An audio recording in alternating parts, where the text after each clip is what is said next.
Hello and welcome to the 2017 Teaching and Learning Conference.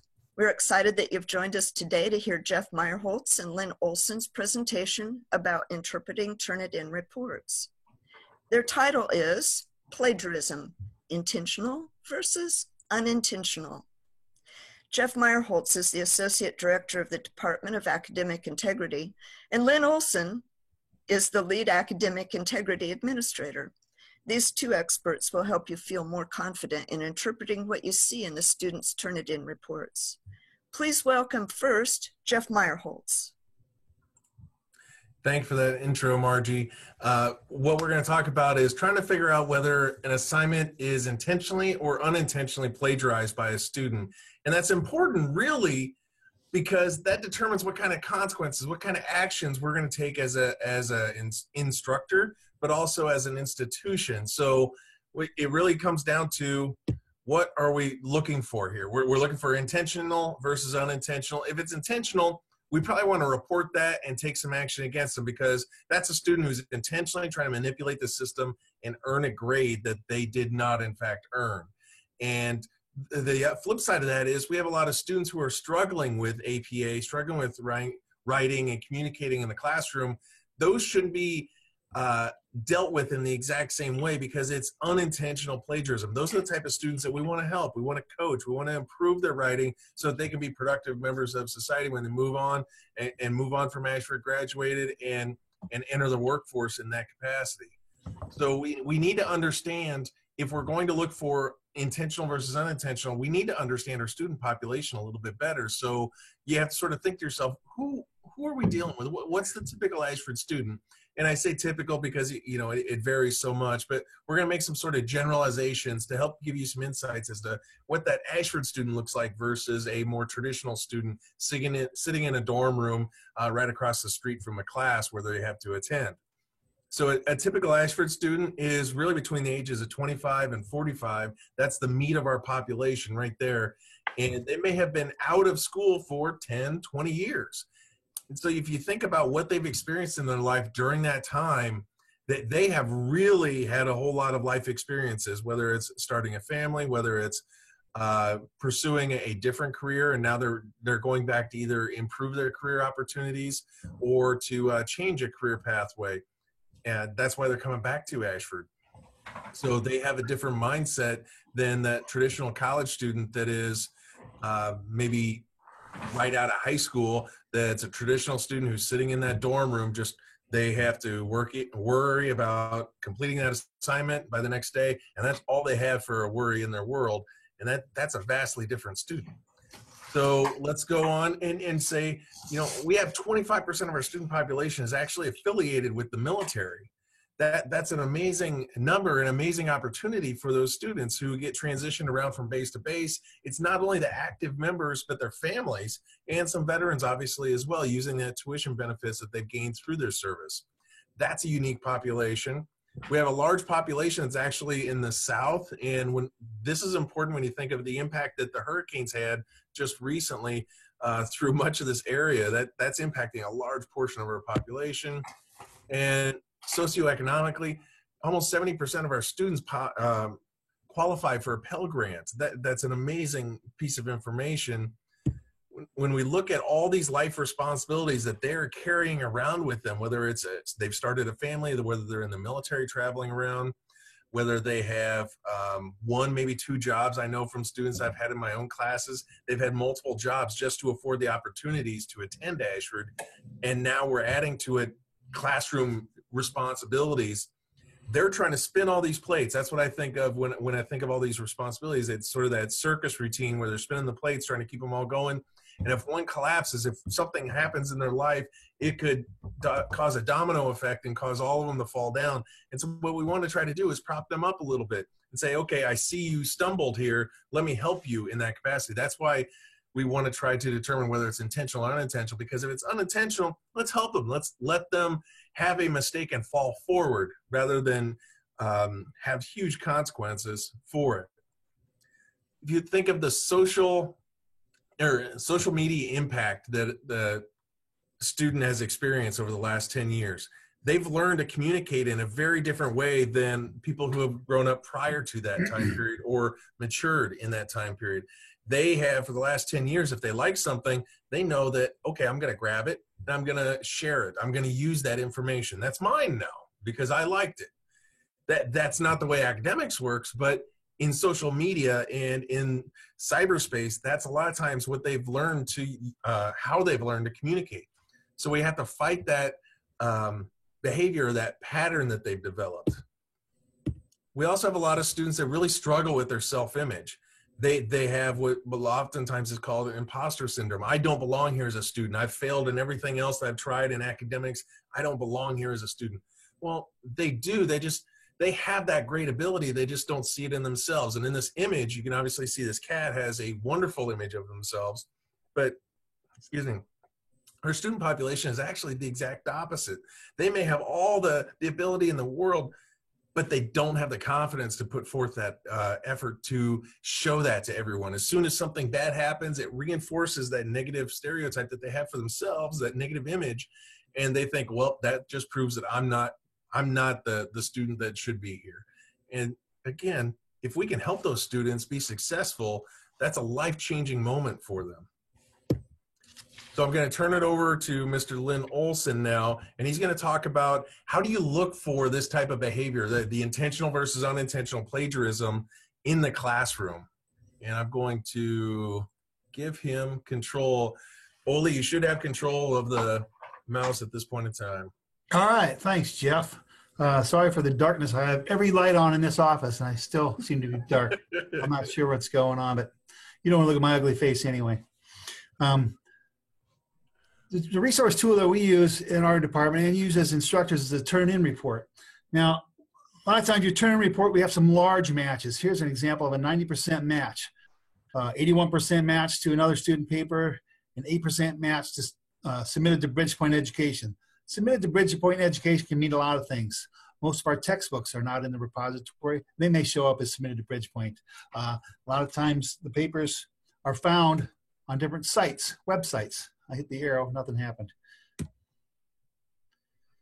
You might have to do something. Are you able to click through the screen? It's not going through. Let me go down here. No, I don't have those tools anymore.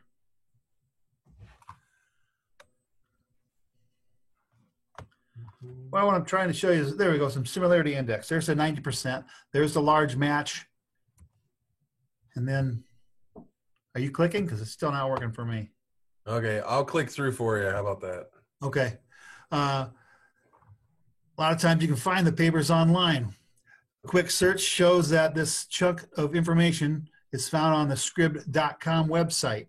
A lot of times there's tutorial sites where they call themselves tutorial sites, but they're really not tutorial sites. They're places that are trying to sell you papers. A lot of times our assignments actually says Business 352 Week 2 assignment. That's the title of the assignment, found on this website. So there's a lot of imposter sites out there that are saying they are trying to help you with your paper. They're actually just providing you some false information, actually, because they're not really a tutorial. It's just providing you a paper. A lot of times we have to do a quick search of a high match. Google's like, Google's the big search engine, right? So we tried to do a Google hit, didn't find any matches on Google. We went to Bing, and if you can see that first hit there, it was found on Bing. For some reason, Google is either masking or hiding some of these websites, tutorial websites, where Bing seems to be the search for preference. So if you have trouble, or if you want to look for a large chunk of information from a paper that you see, and you can't really figure out where it's from, do a Bing search, and you might be able to find that paper online. Here it's found in 2 different places. There's a few of those tutoring websites out there. Here's just some, for example. Again, they're not tutoring websites. But the larger matches are really not a concern. For trying to determine intentional and unintentional, we gotta look at the smaller matches. In this smaller match here, this is why we're presenting this information. The topic sentence, in red, even as part of that's a textbook, that would been sold as a textbook for a course, and I think it's English class. And it's coming up as a small hit, but we got to figure out what does that mean? What does this mean to us? How do we interpret what that means, those smaller matches, to find out if there's intentional or unintentional? So we're doing an interpretation. In the student's paper, it reads like this: adult development focuses on scientific study of changes in behaviors, thoughts, and emotions that occur throughout adulthood. There's no quotation marks, but they provide an in-text citation. On the tutoring website, it shows the exact same information. Is a student finding this online? Is it copied word for word? Is it intentional? It's something to think about. Another hit shows the actual course textbook. Those words are in the textbook. So it is a quote from the textbook. Maybe the student just forgot to put the quotation marks around. Maybe they're unfamiliar with APA formatting at this point. You kind of got to put in context what class you're teaching, how far maybe they are along in their program, and just decide, is this intentional, unintentional? And it depends on the rest of the paper. Does this happen more often than not?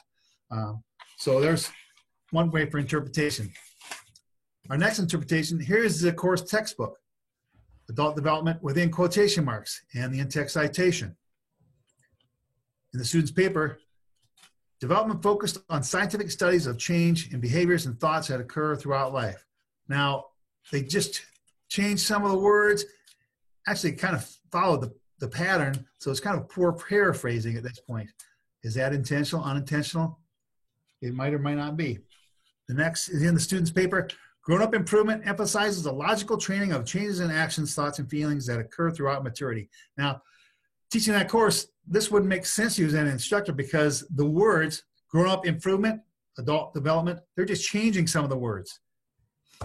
This method, the thesaurus writing, are they just changing words, and is that intentional? Just changing a few of the words. Grown-up improvement, adult development, maturity, adulthood. That's some of the things you have to look at. Now, thesaurus writing, what we see a lot in our department is if you read those in the red, there's what matches another student's paper, submitted per point, whatever the match is on, turn it in. Now, when you pop up the text from the paper, what makes it so relevant are the skills that a child develops. Look at the different words. Motor skills is one to look at. Motor skills is the actual text. Gross engine abilities is in the student paper. It's kind of an indication that the student's just changing some of the words, and you'd be surprised what we see get turned in. They're obviously not proofreading their papers when they get done with the thesaurus writing. And we have another name for these. I don't know if we talked about that later. We don't mention the other name we have for them. We call them Bushisms because students have referred to them as, instead of George W. Bush, they've referred to as George W. Shrubbery, George W. Hedge, George W. Bramble. But we refer to all of these word switches, the thesaurus method of writing, as Bushisms, just simply because it's a humorous way for our department to look at this strategy of writing where they are just basically swapping words in and out. And to that point, we gave you two different scenarios. Oli gave you two different scenarios where, depending on how you look at the situation, you can determine whether it's intentional or unintentional plagiarism. And that's what we really want you to do when you look at plagiarism cases that you're suspected cases of plagiarism, I should say, in your classroom, is that you get to determine how that is interpreted. It's in your wheelhouse. And so don't automatically say, well, the last paper I read from this other student, it looked the same. It's obviously going to be intentional plagiarism. That doesn't mean the next student is. It doesn't mean this next student is going to have the same opportunities to write and to learn as the other students. So you can't assume their background when they're getting your class. You have to look at the information and try to determine what were they trying to do here? Were they trying to be a student? Were they trying to paraphrase? Were they trying to cite correctly, but they just fell short of what they needed to do? Or was it that it was a 90% match and it was plagiarized? That's what we're trying to get you to do through this whole process, this whole presentation, is stop, instead of automatically thinking worst case scenario that everyone's cheating, stop and look at what they're doing and try to determine, is the student trying to be a student? If so, I need to do everything I can to help this student be successful moving forward. If they're not trying to be a student and they're just going out there and buying papers from those tutoring websites, then we need to deal with them accordingly. but don't just automatically hop into a Turnitin report. We see this a lot of times, and we get this question a lot, is what percent actually means Turnitin or determines plagiarism within Turnitin? Turnitin never determines plagiarism based on a percent. We never use a number to determine that that is plagiarism. We look at the actual content that's in the paper to determine whether they were plagiarizing the content of their paper. It could be 5%, it could be 95%. It's the content that we're looking at that determines the plagiarism. So when you're going through there, don't ever assume, oh, that number's high, it automatically means one thing or the other. No, look at the content. That will decide where to proceed for you as the instructor. I know what that number means. What does that number mean? Go look at that Turnitin report. Use it as a coaching opportunity. Yep, help them understand Turnitin too. They may not know what exactly that number means themselves. So we often get asked, well, how do I know whether this is plagiarism? Well, we've shown you some things that you can do within the classroom to look to see whether it's from the textbook, whether you can find it on other sources, go to the source that the student actually cites and see if it's from there, that they're not doing a very good job of citing, either through paraphrasing or quotation marks. But what do you do if you're not sure? Well, you can obviously reach out, but why not give them the benefit of the doubt and help them? That's why we're here, is to help them learn those strategies that'll help them be successful. So worst case scenario, we give them the benefit of the doubt and coach them accordingly. But you can always reach out, and there's tons of people here that can help you try to interpret what you see in the classroom. And so you have the faculty support and development associates that are there for each of your classes that you can email and say, hey, can you help me look at this paper and determine what happened here? What's the student trying to do? Is this intentional or unintentional? And certainly you can email us, and I mean by us is Academic Integrity. You can email me personally, Lynn Olson, directly, or you can email our inbox and ask those questions of, hey, this occurred in my class. What do I do with this? Help me understand what this Turnitin report means to you, so then I can take that knowledge and coach the student accordingly and use that knowledge down the road when I see another similar situation. That's why we're here. But we want to make sure you're not just looking at Turnitin reports saying, well, it's higher than X percent, that means they plagiarized. No, it doesn't. That doesn't mean anything like that. It just means there's a lot of matching. So you as the instructor have to go in and determine why it's matching. What was the student trying to do? Were they using a template that we provided? That's why it's a high match. Is it the assignment instructions or the questions that the student inserted into their paper, and that's why it's matching? What is the rationale for this? Let's figure this out, and that determines what kind of course of action that we take to coach them. And hopefully that addresses your questions and concerns that you have there. Please do reach out. That is all we have. Ole, do you have anything else to add to this? Nope, that's it. Just Turnitin's a valuable tool. There's plenty of resources in the CETL to how to interpret Turnitin. So I encourage you to look at those as well. Yeah, absolutely. And if worst case scenario, just reach out and ask questions of us. We can do a live share screen to walk you through that Turnitin report to show you exactly what we're seeing and how we would break down that Turnitin report. Those are skills that you can then take and apply to others as you move along. But we are here to help coach you and support you, just like the FSDAs are. So you have a wealth of people here to assist you. Don't ever feel like you're on an island trying to interpret that Turnitin report or trying to interpret what you see in the classroom. We're here to help.